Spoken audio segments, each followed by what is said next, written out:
Hello mga ka-DIY, so welcome back sa YouTube channel natin. Bari meron din na dito sa atin mga ka-DIY isang Hanabishi na LED TV o Smart TV nata to mga ka-DIY. So problema daw nito, sabi ni ma'am, ay kumukurap yung kanyang LCD, gumaganon. So testing muna natin, saksak muna natin. Try natin kung anong problema nito para malaman natin kagad. So sabi ni ma'am ay kumukurap daw yung LCD. Testing muna natin. Ang brand ay Hanabishi. Ang inches nito mga ka-DIY ay mga nasa 42 inches ata to. Try mo natin saksak dito. Yan, kung napapansin nyo, yung LCD ay kumukurap. Patayin natin yung ilaw. Yan. Okay. So kita naman na kumukurap. May power, bumubukas naman. Pagkatapos ay kumukurap lang.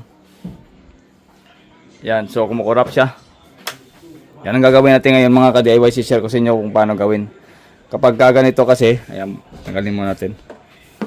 Pag ganito, kumukurap siya, maaaring may problema ito sa secondary o sa mainboard, or pwedeng may problema ito sa LCD. At pwedeng may problema ito sa may shorted na mga diode sa mga secondary, kaya kumukurap yung kanyang ilaw. So tingnan natin, or baka pundi yung ilaw kaya kumukurap. So tingnan natin, kasi problema niya ay wala hindi siyang display. Okay sana kung may display tapos kumukurap, so maaaring problema sa backlight or may problema sa LCD panel. Pagka ganito ay hindi pa natin alam kung ano talaga ang pinagmulan kung bakit kumukurap yung LCD at walang display na lumalabas. So ngayon mga ka-DIY ay bubuksan natin para malaman natin at ma-share ko sa inyo kung paano gawin yung ganitong klase ng trouble sa ating mga LED TV. Okay, so padapa muna natin.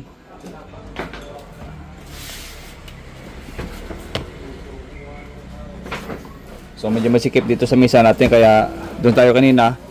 Kaso nga lang may nakasalang doon sa kabila. Yun o. Yun, meron din.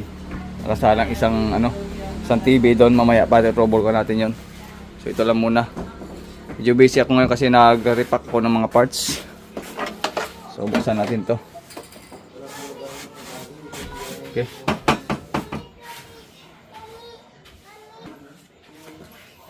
Ang model ito mga ka-DIY, ito yung model nya. Zoom na lang natin, no? So yan, bali 39 inches. Ito siya mga ka-DIY, oh. Hanabishi 39 inches Smart HD TV. HD LED TV. Yan, 75 watts. Yan yung pinaka model, 39 inches. Okay. Yan. So buksan muna natin.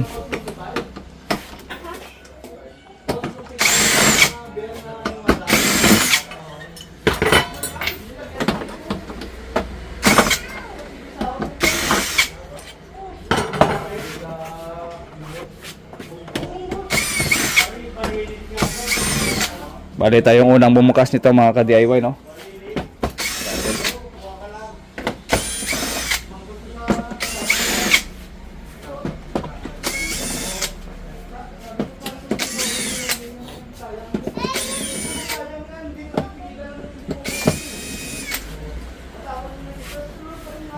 Subukan na natin kung magawa pa.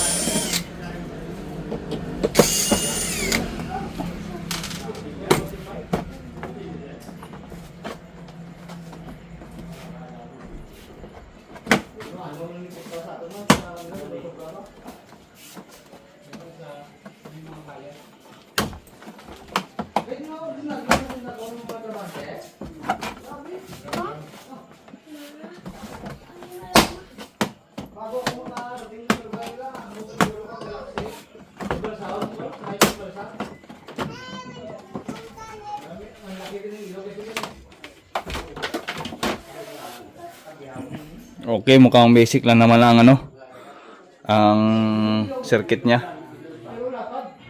Yan.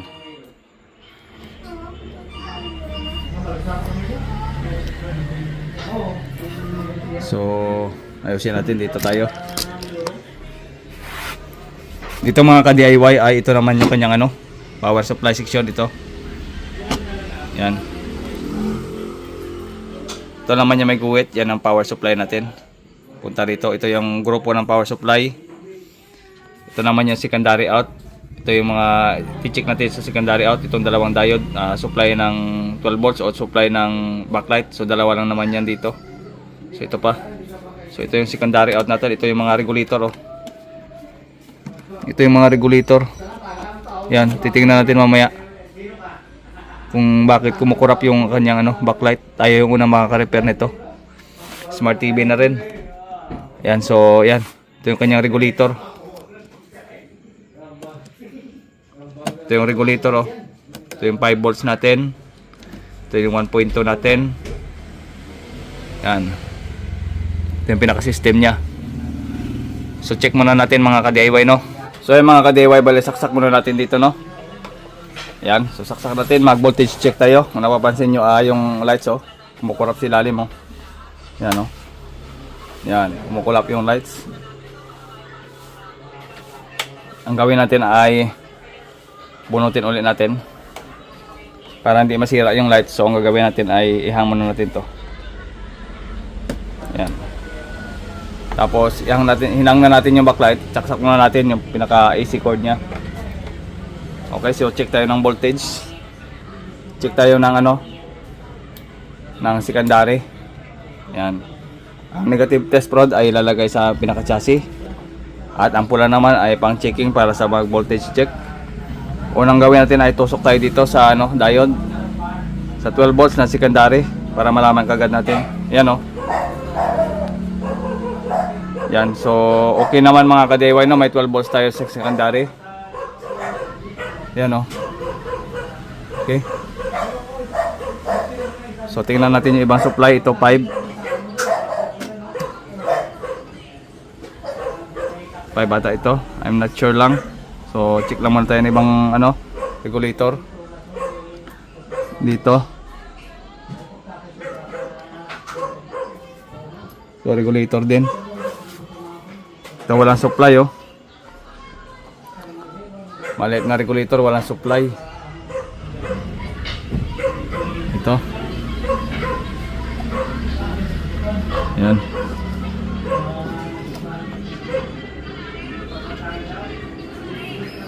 Yan, walang supply, oh. Zero yung supply natin dito. Dito kaya sa kabila. Ito wala rin supply. So pero may 12 volts tayo dito. Yan, 12 volts. Buo naman yung ating 12 sa diode natin. Yan. Subukan natin ikabit yung backlight. Tingnan natin. Ito, kabit natin yung backlight habang nakasaksak. So nagpa-flasher talaga. Tingnan natin kung stable yung 12 volts nya. Yun, kapag nakakabit yung backlight ay hindi stable yung kanyang supply, nasa 6 volts lang ang supply nya. So hindi stable. Ito. Yan, so hindi stable yung ating supply sa diode.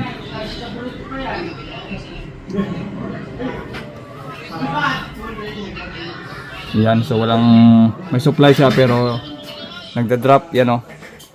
So kala mo may problema sa sa primary. So tingnan na natin mamaya, mag-double check muna tayo. Ang problema kapag nakabit yung backlight, so nagbabagsak yung voltahe natin sa 12. Tapos yung voltahe natin sa backlight ay wala, zero. No? Ayun pala, 45. Ito pala. May supply naman tayo pero corrupted yung pinakaano natin. Okay, so walang supply yung mga coil dito, yung mga regulator. Bunutin natin to. Walang supply yung ating mga regulator. Tingnan natin. Wala, oh. 1.1 volts meron. Present yung 1.1 volts natin dito.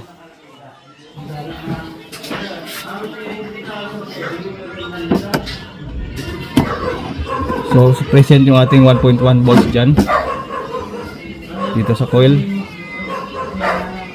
Meron naman siyang voltahe. Yan, 1.1 volts, oh. Next ay yung isa. to. Yung may regulator na yan. Check natin dito sa may coil. Dito. Yan o, walang voltahe oh. 0. Walang voltahe. Yan. 0 volts. Ito sa isang coil pa ito. Tingnan natin. Wala ding voltahe oh.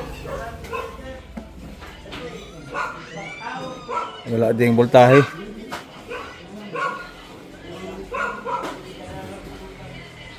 Yan. Walang voltahe oh.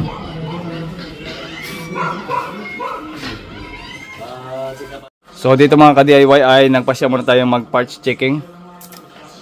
So dito tayo sa parts checking muna tayo. Buzzer tayo no. Buzzer muna tayo. Testing natin. Yan, so dito connect na natin sa chassis. Yan. So check tayo dito sa ano regulator. Sa diode. Okay naman, walang short dito. So may short oh. Yan, may short. Tunig ba? May short. Yan. Tapos dito short din.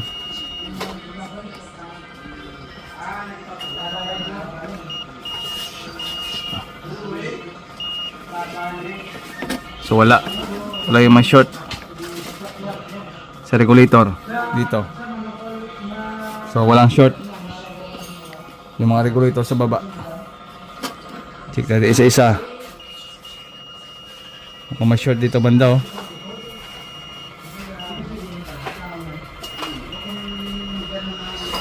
So yan. Dito ay meron pa akong nakitang short. Ito. Yan, itong diode. Ito. Check natin. Ito siya. Yan, short. Pagka binaliktad natin,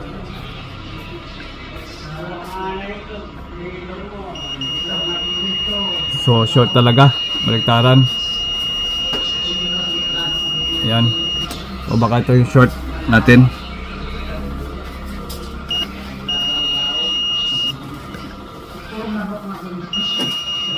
Okay, so tayo natin mag-remove dito.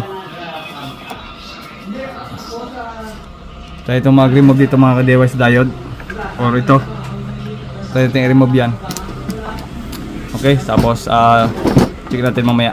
So ayan mga ka-DIY no, bali ni-remove lang natin yung ano, diode at saka yung MOSFET ng ano natin para sa backlight. Ito. Yan, so isuglan natin konti dito. Yan. Yan, so check natin to. Yung diode ay hinang ko na. So wala namang problema sa diode. Okay naman yung diode oh. Yan. Wala namang short. Okay naman. Yan, walang short. At dito naman ay tingnan natin sa MOSFET. So short yung ating MOSFET oh. Yan. MOSFET natin to para ma-on yung ating backlight. Kaya kumukurap yung backlight. So ito shorted. Yan, so ito yan. Kung ilayo natin konti, yan. Kung mapapansin niyo sa tester, yan o. 3.3 ohms talaga. Shorted. Yan, nagbabaser. Pagka binaliktad, dapat hindi ito magbaser, no? So yan, nagbabaser siya. So it means ay okay yung diode natin. So nadadamay lang yung pinaka-diode natin dahil short yung ating pinaka-MOSFET. Ang gagawin natin is ibalik natin to. So resistor niya 10 ohms. Okay naman yung resistor, wala din naman na damage. So ngayon ay try natin ibalik muna itong diode muna. Balik na lang natin to.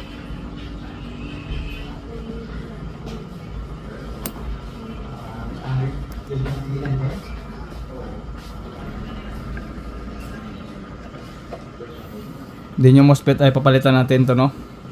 Hanap lang tayo dyan ng donor board. So dito ko lang nilagay. Tanggalin na natin to. Sira na yan. So check natin yung voltahe mga ka-DIY, no. Yung number niya ito 9N 15N 15T. So yan yung pinaka number nitong ano MOSFET niya. So gawin natin ngayon ay mag-check voltage muna tayo, no. Okay. So tingnan natin kung may voltahe nang lalabas. So siyempre ay wala yung part na ito, sira to para sa backlight. So no need nang ikabit yung ating backlight kasi di naman iilaw yan. So gawin natin ay mag-check voltage tayo, no, sa DC. Tapos gawin natin is body ground tayo, no. Okay, so abang tayo dito sa 12 volts. Tapos saksak muna natin. Tingnan natin kung okay yung 12 niya. At yung mga regulator, at yung ito may mga regulator kanina, titingnan natin kung may mga voltahe nang lumabas. Once na na-remove natin to. So tutok tayo sa 12, tingnan natin. So plug in ko lang.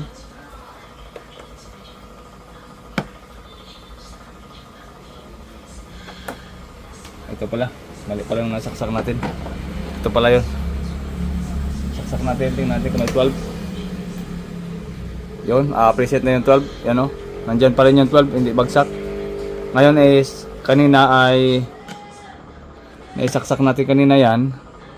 Wait lang, yun ang lulos. Yun, naglulos sa saksakan eh. Yun.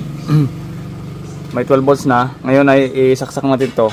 Dahil kanina yan, kapag sinaksak natin nagiging 6 volts. Saksak natin to. Siyempre ay hindi magdadrop yung 12 natin dahil na walang MOSFET dito. Kaya hindi siya nagdadrop. So pag meron na yan dyan, hindi na yan magdadrop. Siyempre lagyan natin ng parts yan mamaya. So 12 present pa rin. Tingnan natin yung kanina yung walang voltahe dito na 5. Affected siguro kaya hindi nagbibigay ng voltage. Yan, so power on natin. So yan o, meron ng ano 5 volts oh. Buhay na yung 5 volts natin. Sa coil na yan ay buhay na yung 5 volts natin, you know. Okay. So okay na yan dyan. At dito naman na part banda sa ilalim sa mga regulator. Tingnan natin, check natin dito kung meron na. So meron na tayo na receive na 1 volts oh. May 1 volt na doon. Ibig sabihin ay buhay na yan. Yan. Ito may 1 volts yan. And dito sa mga regulator na to na maliliit. So may 1 volts na rin, you know. So hindi na makita ito. 1 volt. May 1 volt yan. Tapos dito naman sa regulator sa may coil ay may 1.1 volts naman tayo dyan. Receive. So it means ay buhay na yung unit natin. So subukan natin na ano, napalitan ng parts yun. So bago natin ilagyan ng parts, meron na ako dito mga luma. Ito yung luma oh. So lumang luma na to, tanggalin natin to. Ito, tanggalin natin at ilipat natin doon yung MOSFET na yan. Yan ang nag-short nung kanina. So yan. So bago natin ilagay ito sa mga scrap ko yan ng mga board or mga board na hindi na ginagamit at saka sinuntabi na natin. So yun ang parts na gagamitin natin mamaya. Pero bago yan ay lalagyan muna natin ng backlight driver. Subukan muna natin. Ngayon ay tinanggal ko muna yung wire dito para sa ating backlight. Yan, so napalayo. Yan, bali tinanggal natin dito at tinagyan natin ng backlight tester. Ito yung backlight tester to, nakatusok na sa ilaw. Yan. Bali nakatusok na yan dito. Yan. So dito yan, nakatusok na yung positive at saka negative ng ating backlight tester. Ito yung gamit natin backlight tester mga ka-DIY oh. Yan. Power on natin. So yun, may ilaw na. Yan, nagka-ilaw na siya. Ngayon ay isaksak naman natin yung unit.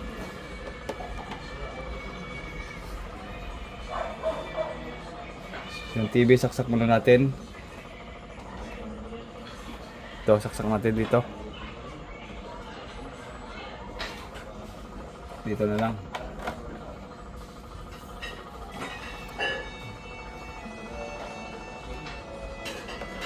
Ay, ito pala.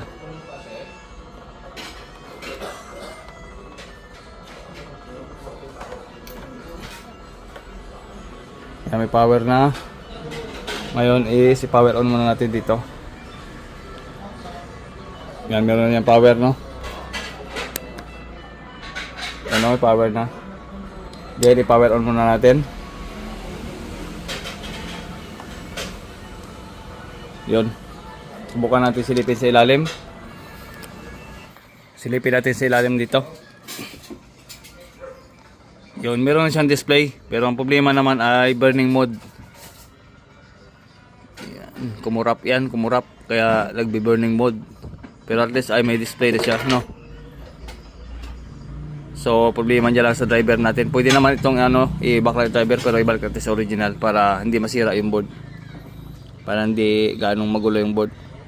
Pwede naman itong i-convert sa sa backlight driver.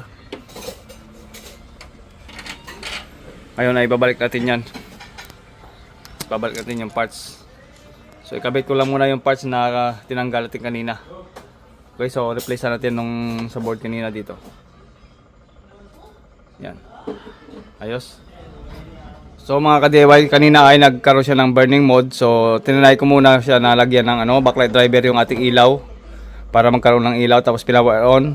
So sinubukan ko siya kung kaya siyang patinuin gamit yung menu na to, yung power pala. Long press mo lang yan 10 seconds, tapos saksak mo muna. Pagka nagkaroon ng burning mode or yung aging mode, yung nagpapalit-palit ng kulay, puti, itim at saka green, pula. So ang gagawin nyo lang ay isaksak nyo lang yung unit, tapos ilong press ito ng 5 to 10 seconds. So magbabalik sa normal yon. Or source naman or input, so long press nyo lang yan. So sa ganung method ay babalik yan kung okay yung parts. Pero dito sa ganitong klase ng TV ay kapag tinanggal nyo yung MOSFET na yon, tapos ay kinabitan nyo lang ng backlight tester or backlight driver or i-convert nyo yung backlight, so nag-aging mode siya, hindi siya makuha dito sa reset. Kahit anong reset mo dito ay ayaw matanggal talaga. So green, pula, puti, ayun lang lumalabas palagi. So hindi siya makuha dito sa sa reset, sa source or sa power or sa input man na button. So ganun ang nangyari kapag aging mode siya or burning mode. So ganun. So hindi siya makuha sa reset lang. So dapat ay ibalik talaga ang parts na to. Talagang ibalik yan para maging normal yung yung operation niya, para hindi ma-interrupt yung ating memory. So yan, saksak natin dito. Ngayon ay i-power na yan. At dito, power on natin. Yun, power on. Tingnan natin sa ilalim. Yun lumabas na yung Hanabishi. So yan ang kinaibahan sa ganitong klase ng TV. Kailangan mo talaga ibalik yung MOSFET niyan. Kailangan mong hanapan ng MOSFET yan para magnormal. Kanina ay ayaw talaga magnormal yan. Tinry ko mag-reset, ayaw sa ganitong klase ng TV ng Hanabishi. Yun ang normal Tingnan natin. Yun.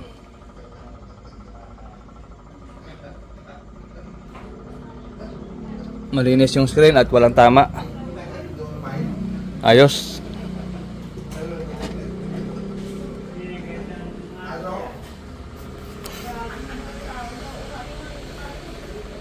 So yan.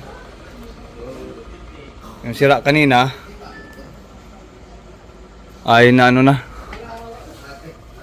lumipad na ata. Hindi ko alam kung saan lumipad yung sira.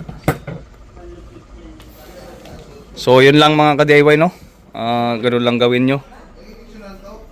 Normal ayos. Yan, so pwede natin itong isauli sa customer bukas. Wala pa naman. Sa iba nito kapag mag-aging mode or mag-burning mode, so kailangan ng remote. Kung ayaw gumana dito sa mga button niya, ang gagawin nyo ay gamit yung ng remote. So nagkataon kasi na wala dito yung remote. So kahit na basta mag-burning mode ay kailangan talagang remote. Basta kompletong parts, tapos nag-aging mode siya. So long press yung gaya lang yung sinabi ko kanina, long press lang yung power at saka source or input. Sa alin man na tatlong button ay pwedeng ma-reset uli yung image niya, pwedeng bumalik sa dati. So yun lang mga ka-DIY yung ating video tutorial. Sana ay nakatulong doon sa mga bago pa lang sa ating channel at yung mga gusto matuto sa ating electronics, konting idea at mga DIY repair natin. So ang pinakasikreto talaga nito mga ka-DIY ay practice at higit sa lahat ay research. Hanggang dito lamang mga ka-DIY at dito naman ako para tumulong sa inyo. At pahingin na lang na isang like at pasubscribe na lang sa ating YouTube channel. This is James Tutorial. Bye bye.